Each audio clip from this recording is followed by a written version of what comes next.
میرا نام لطیف ہے اور میرا پہلا سوال یہ ہے کہ عام دنوں میں ظہر اور عصر کی نماز خاموشی سے پڑھتے ہیں مگر جمعے والے دن اونچی آواز میں پڑھتے ہیں، اس کی کیا وجہ ہے؟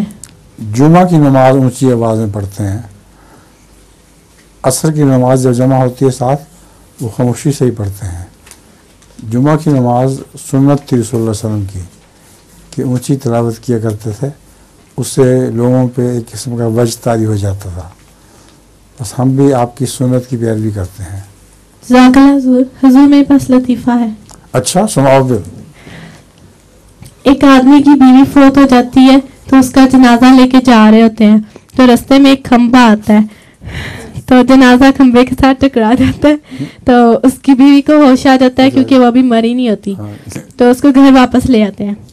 نیکسٹ ٹائم وہ سچ مچ مر جاتی ہے، پھر اس کا جنازہ لے کے جا رہے ہوتے ہیں تو کھمبا آتا ہے تو وہ آدمی کہتا ہے اب کی بار ذرا دھیان سے جانا۔ کھمبا بچا کے آگے سنائیں چلیں۔